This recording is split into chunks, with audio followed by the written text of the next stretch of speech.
जय श्री कृष्ण। आप सभी को निर्जला एकादशी की ढेरों शुभकामनाएं।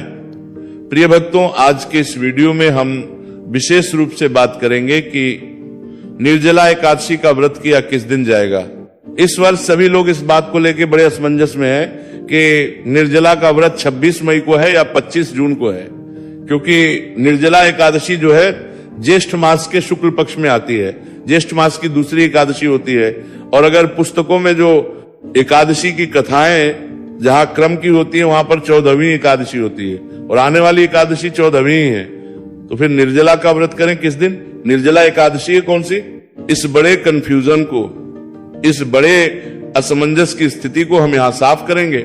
शास्त्रीय नियमों के आधार पर आपको बताएंगे कि आपको निर्जला एकादशी करनी कब है और वास्तव में निर्जला एकादशी है कब। इस भ्रम को और अधिक हवा इस बात से मिली कि जो गंगा दशहरा है वो 25 मई को है। जब 25 मई को गंगा दशहरा है तो सभी जानते हैं कि गंगा दशहरे के अगले दिन ही निर्जला होती है। तो क्या 26 मई के नहीं है, या है और नहीं है तो क्यों नहीं है? इन सभी प्रश्नों के उत्तर मैं आज के इस वीडियो में दूंगा आपको। साथ ही आपको बताऊंगा कि निर्जला एकादशी के व्रत में जो सबसे बड़ा प्रश्न है जल का, कि जल कब से छोड़ना है, अर्थात कब, किस समय के बाद जल नहीं पीना। रात्रि को 12 बजे के बाद नहीं पीना, सुबह ब्रह्म मुहूर्त के बाद नहीं पीना। ये इस व्रत का नियम क्या है? इस व्रत के जो नियम है वो शुरू कितने बजे से होते हैं, ये निर्धारण कैसे होता है, ये जानकारी देंगे। जो प्रभु के भक्त व्रत नहीं कर सकते, क्या उन्हें ये एकादशी नहीं करनी चाहिए क्या? और अगर करनी चाहिए तो कैसे वो कर सकते हैं, कैसे वो पुण्य लाभ ले सकते हैं? और जो इस एकादशी पर दिए जाने वाले दान हैं उनमें सबसे महत्वपूर्ण क्या है, कैसे इस व्रत को करना चाहिए, पारण इसका कब होता है, आहार में इसमें हमें क्या खाना चाहिए, और अन्य नियम इस एकादशी के क्या रहेंगे जो दशमी तिथि से आरंभ हो जाएंगे। इस प्रकार से संपूर्ण विस्तृत जानकारी में आपको आने वाली निर्जला एकादशी के विषय में इस वीडियो के माध्यम से प्रदान करूंगा। आपसे निवेदन केवल इतना है कि वीडियो यदि थोड़ा सा भी उपयोगी लगे तो एक बार लाइक अवश्य कीजिएगा और जितना हो सके शेयर कीजिएगा, क्योंकि ये जो प्रश्न है ना, ये सबके मन में है, ये कंफ्यूजन सबको है। तो आप उनके मन के इस भ्रम को, संचय को, कंफ्यूजन को दूर करने में सहायता कीजिए। अधिक से अधिक लोगों के पास वीडियो को शेयर कीजिए। चैनल पर नए हैं तो सब्सक्राइब कीजिएगा, क्योंकि ये एक प्रतिष्ठित ज्योतिष संस्थान का चैनल है। आइए प्रिय भक्तों, जानकारी आरंभ करते हैं। निर्जला एकादशी, निर्जला एकादशी जिसका व्रत मुख्य रूप से निर्जल ही किया जाता है, जैसा कि इसके नाम से ही ज्ञात होता है। ये ज्येष्ठ मास के शुक्ल पक्ष की एकादशी कही गई है। इस व्रत की महिमा क्या है, संक्षेप में इसकी महिमा बताऊं तो पुराण बताते हैं कि इस निर्जला एकादशी का एक व्रत कर लेने मात्र से मनुष्य के सभी पातकों का नाश हो जाता है और मनुष्य को पूरी 24 एकादशी करने का पुण्य लाभ होता है। अर्थात इस एकादशी को यदि आपने विधान से कर को लिया, नियम से कर लिया, तो आपको पूरे वर्ष की जो एकादशी का पुण्य है ना, वो एक साथ मिल जाएगा केवल एक व्रत को कर लेने से। तो ये व्रत कैसे करना है, इसके लिए आपको इसको संपूर्ण विधान के साथ करना पड़ेगा। संपूर्ण विधान में जो बड़ा नियम है प्रिय भक्तों, वो है जल का। अगर आप इसको निर्जल रहकर पूर्ण रूप से समय के अनुसार पूर्ण करते हैं तो आपको सभी एकादशी का पुण्य फल प्राप्त होता है। निर्जल से अभिप्राय क्या है, कब से निर्जल रहना है? देखिए, आज के समाज में अनेकों भ्रांतियां हैं। आपको कुछ लोग मिल जाएंगे, कहेंगे जी रात्रि को 12 बजे के बाद जल नहीं पीना क्योंकि अगला दिन लग गया ना, तो अब रात को 12 बजे के बाद जल नहीं पीना। कुछ लोग कहेंगे नहीं, हम तो अलग पंचांग से चलते हैं, हमारा हिंदू पंचांग अलग है, वो ब्रह्म मुहूर्त से शुरू होता है। तो आप ब्रह्म मुहूर्त के बाद 4 बजे से जल ना पीजिए, 3:30 बजे से जल ना पीजिए, 5 बजे के बाद जल ना पीजिए। इस प्रकार से लोग आपको बताते हुए मिल जाएंगे। अब मैं यहां बताऊं आपको कि शास्त्रीय नियम क्या है। पुराण कहते हैं कि एकादशी का जो व्रत है ये सूर्योदय से आरंभ होकर और सूर्योदय तक चलता है। अर्थात जिस दिन आप व्रत कर रहे हैं उस दिन जैसे ही सूर्य उदय हुआ, उदय होते ही आपका वहां व्रत आरंभ हो गया और दिन सूर्योदय तक वो व्रत रहता है, आपको करना होता है। इस समय में आपको सभी नियमों का पालन करना होता है। तो यही निर्जला में नियम रहेगा। जैसे ही सूर्य उदय हुआ उसके बाद आपको सभी नियमों का पालन करना है। अर्थात सूर्योदय से पहले आप जल पी सकते हैं। अगर आपके यहाँ सूर्योदय 5 बजे हो रहा है तो आप 4:45 बजे तक भी जल पी सकते हैं, कोई दोष नहीं है, कोई अपराध नहीं है। 12 बजे का नियम यहां लागू नहीं होता, क्योंकि हमारा कैलेंडर जो है वो अंग्रेजों वाला है। हमारे यहाँ पे जो नियम है वो सूर्योदय से चलते हैं, ना कि रात्रि को 12 बजे से। इसीलिए जैसे ही सूर्योदय होगा उसके बाद आपको नियमों का पालन करना है। अब यहाँ पे एक बड़ा जो लोगों के बीच में कंफ्यूजन आ जाता है, लोग क्या सोचते हैं कि अच्छा तो फिर तो ऐसा करते हैं, हम सूर्योदय से पहले कुछ खा भी लेते हैं, ये अनुचित है, शास्त्र इसकी अनुमति नहीं देते। आप अगर उपवास कर रहे हैं तो उपवास को उपवास की तरह कीजिए। क्या सामान्य दिनों में सुबह सुबह 4 बजे उठ के खा लेते हैं? क्या नहीं, ना खा रहे हैं, जिससे कि आप इस व्रत को कर पाए, व्रत में भूख ना लगे। ये तो जल है, ऐसा नहीं करना चाहिए। ऐसे बड़े प्रश्न आते हैं। हमारे पास कुछ लोग क्या करते हैं, सुबह उठ के घी पी लेते हैं। उनको ऐसा लगता है कि इससे ना प्यास लगेगी ना भूख लगेगी। अरे भाई, ये अनुचित है। शास्त्रों में व्रत को एक तप कहा गया है। ये कैसा तप है जहां आप अपने शरीर को पीड़ा नहीं देना चाहते, कष्ट नहीं देना चाहते? कैसा तप है ये? इसीलिए खाना कुछ नहीं है, केवल जल के लिए ये नियम बताया गया है कि आप जल सुबह पी सकते हैं सूर्योदय से पहले तक। आशा करता हूं ये आपको इसका उत्तर प्राप्त हो गया होगा। ये संपूर्ण जानकारी शास्त्रों में वर्णित है, नियमों में वर्णित है, वहां से मैंने आपको बताई है। दूसरा जो बड़ा प्रश्न आ रहा है वो ये कि अब अधिकतर लोग तो निर्जला व्रत कर नहीं सकते, क्योंकि एक तो गर्मी में आती है ये एकादशी। अब सबको, किसी को ऑफिस जाना है, किसी को अपना रोजगार देखना है, अनेकों काम है। अब अगर निर्जल इस व्रत को ना कर पाए कोई, तो और क्या विधान है? क्या उनको ये एकादशी करनी चाहिए या छूट देनी चाहिए, या अगर आप किसी और विधि से करते हैं तो कोई दोष तो नहीं लगेगा? प्रिय भक्तों, शास्त्र कहते हैं कि आपको एकादशी निश्चित रूप से करनी चाहिए। अगर आप एकादशी का निर्जल व्रत ना कर पाए तो आप जल पीते हुए कीजिए। अपराध नहीं है, केवल उसका जो पुण्य रहेगा ना वो थोड़ा कम रहेगा। निर्जल जब आप करते हैं तो आपको वो पुण्य प्राप्त होता है, जिससे कि आपको सभी एकादशी का पुण्य प्राप्त हो जाता है। ये सर्वाधिक पुण्य देने वाला नियम है। जब आप निर्जल रह के एकादशी का व्रत करते हैं तो आपको 24 एकादशी का पुण्य प्राप्त हो जाता है। अगर आप जल पीते हुए करेंगे तो आपको 24 का तो नहीं होगा, लेकिन एकादशी को करने का पुण्य लाभ अवश्य होगा। तीसरा, आप इसको अन्य एकादशी की तरह भी कर सकते हैं, क्योंकि हो सकता है बहुत से लोग ऐसे भी हो कि नहीं जी, अब हमें कुछ तो खाना ही पड़ेगा, फल खाने पड़ेंगे या दूध पीना पड़ेगा, कुछ ना कुछ आहार देना पड़ेगा। कारण क्या है कि लोगों की बहुत सारी दवाइयां चल रही होती हैं। आज के समय में अनेकों परेशानियां हैं जीवन में, तो ऐसे में लोगों के मन में यही प्रश्न आता है कि बिना खाए तो ऐसी अवस्था में कोई दिक्कत नहीं है, कोई परेशानी नहीं है। आप इसको अन्य एकादशी की तरह फल खाते हुए, दूध लेते हुए कर सकते हैं। बहुत से लोग सिंघाड़े का प्रयोग करते हैं, उसे जो भी सामग्री बनाते हैं उसका भोजन करते हैं, वो भी आप कर सकते हैं। इस विधि से भी आप इसका व्रत कर सकते हैं। हाँ, कुछ चीजों का आपको त्याग रखना है, जैसे नमक आपको नहीं खाना चाहिए एकादशी में।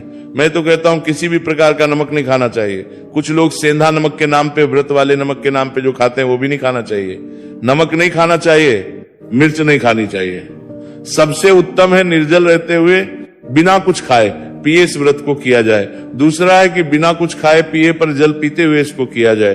तीसरा है कि फल खाते हुए जल तो आप पी ही रहे, फल आहार करते हुए, फल या दूध का सेवन करते हुए इस व्रत को किया जाए। उसके बाद चतुर्थ श्रेणी में आता है कि आप कुट्टू, साबक, सिंघाड़े आदि से पूड़ी पकौड़े जो भी बनाते हैं वो बनाएं और वो सबका सेवन करें।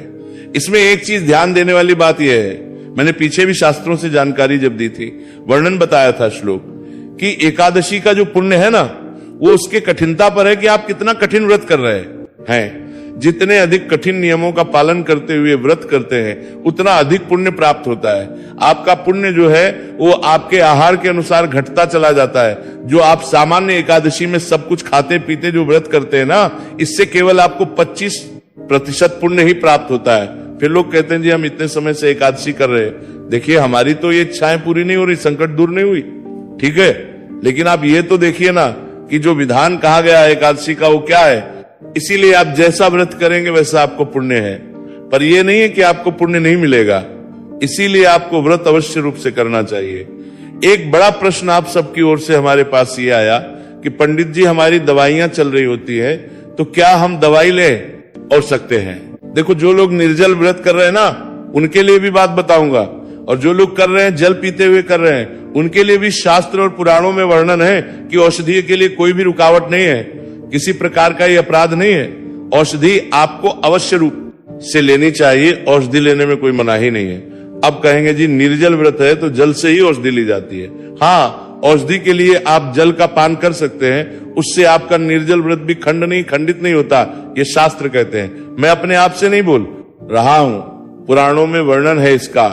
इसीलिए जो भी हमारे भाई बंधु माताएं बहनें जिनकी दवाइयां चल रही हैं, किसी भी प्रकार की कोई है औषधि का अभिप्राय है जो आपकी जीवन रक्षक प्रणाली के लिए है, ऐसा नहीं कि हमारे सौंदर्य प्रकरण हम खूबसूरती बढ़ाने के लिए किसी और प्रकार का मल्टीविटामिन खा रहे हैं, उन औषधियों के लिए नहीं। ऐसी कोई भी दवाई चल रही है जो किसी बीमारी से संबंधित है, जो आपके जीवन रक्षा प्रणाली से संबंधित है, तो आप उन दवाइयों को ले सकते हैं और जल पीते हुए भी ले सकते हैं, उसमें कोई अपराध नहीं है। और एक और जल का इसमें पान कहा गया है, जो निर्जल व्रत करते हैं तब भी कर सकते हैं, वो है आजमनी। जब आप पूजन करते हैं ना, प्रातः काल का पूजन करेंगे।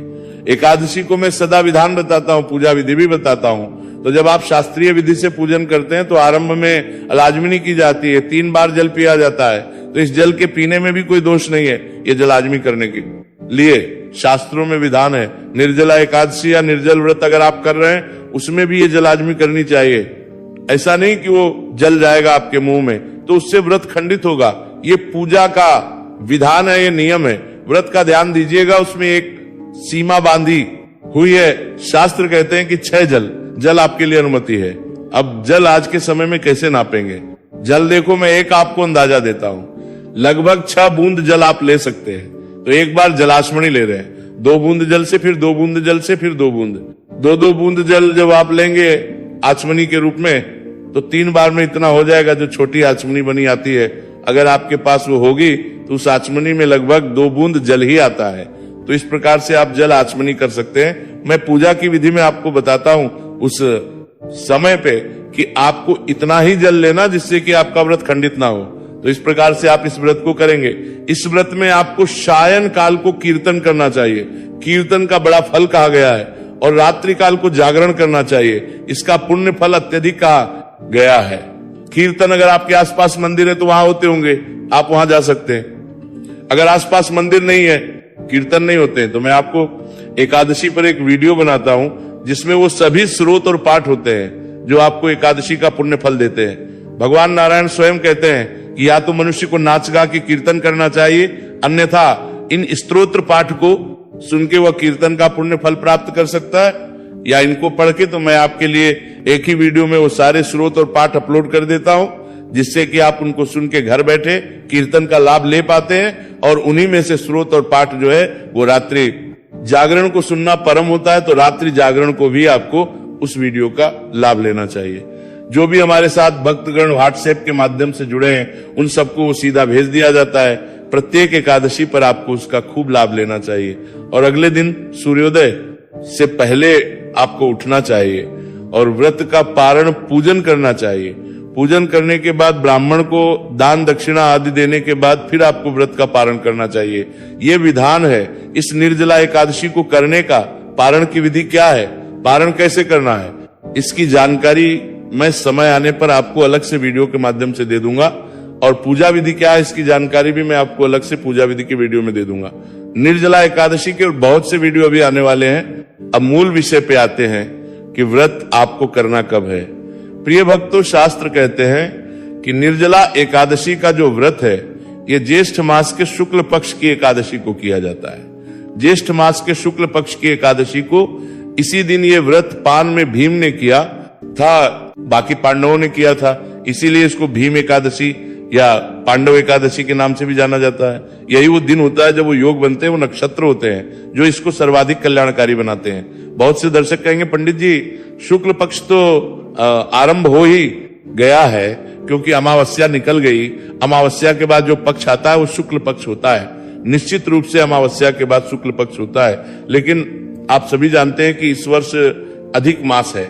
और अधिक मास की जो है ना, वो ऐसे की जाती है कि वो माह के मध्य से शुरू होता है, क्योंकि अधिक मास सदैव शुक्ल पक्ष से शुरू होता है। शास्त्र और पुराण यही वर्णन करते हैं। तो जैसे ही ज्येष्ठ मास शुरू हुआ, पहले 15 दिन कृष्ण पक्ष के गए और फिर अमावस्या आई। अमावस्या के अगले दिन से अधिक मास आरंभ हो गया। तो इसी कारण से 13वीं जो एकादशी थी अपरा, वो तो निकल गई ज्येष्ठ कृष्णा। लेकिन ज्येष्ठ शुक्ल जो निर्जला एकादशी है वो अभी नहीं होगी, वो एकादशी मास समाप्त होने के बाद आएगी, क्योंकि अधिक मास की अपनी 2 अलग एकादशियां हैं, उनका अलग विधान है, अलग नियम है। इसके विषय में मैंने जानकारी आपको अपलोड कर दी है, उसका लाभ लीजिएगा कि ये जो एकादशी है अधिक मास की, ये किस प्रकार से करनी है। आने वाली एकादशी है पद्मिनी एकादशी, जो कि व्रत किया जाएगा 27 तारीख को। 26 तारीख को सूर्य के मुख से एकादशी है, पर इसका व्रत 27 को अधिक उत्तम है। वो मैंने उस वीडियो में विस्तार से समझाया, उसको समझिएगा कि क्यों 27 को करना है। प्रत्येक एकादशी के अपने नियम और होते हैं, उस विधान के अनुसार वो जानकारी है। तो निर्जला एकादशी का जो व्रत है वो जून में ही किया जाएगा, 25 जून को। अब जो आपका बड़ा एक और प्रश्न ये था कि फिर ये जो दशहरा है, गंगा दशहरा, वो अभी क्यों है, उसको अधिक मास में क्यों किया जा रहा है? तो उसके विषय में विधान ये कहता है कि एक तो अधिक मास में दशहरा अलग से नहीं वर्णित किया गया है, दूसरा शास्त्र कहते हैं ज्येष्ठे मलमासे सती तत्वैव दशहरा कारणात् शुद्धि, अर्थात ज्येष्ठ अधिक मास मलमास यदि हो तो ज्येष्ठ अधिक मास मलमास में होने पर गंगा दशहरा उसी में करना चाहिए, शुद्ध द्वितीय ज्येष्ठ में नहीं करना चाहिए, ऐसा शास्त्र की अनुमति है। शास्त्र का कहना है कि अगर अधिक मास मिल रहा है और गंगा दशहरा आ रहा है, अर्थात ज्येष्ठ मास में अधिक मास है, तो आपको अधिक मास में जो दशहरा आ रहा है, शुक्ल पक्ष की जो दशमी तिथि आ रही है, उस दिन आपको गंगा दशहरा मनाना चाहिए, ना कि आपको की प्रतीक्षा करनी चाहिए। इसीलिए गंगा दशहरा जो है वो इस वर्ष मई 25 को है, और निर्जला एकादशी का जो व्रत है उसे लगभग 1 महीने बाद 25 जून को रखा जाएगा। ये थी जानकारी निर्जला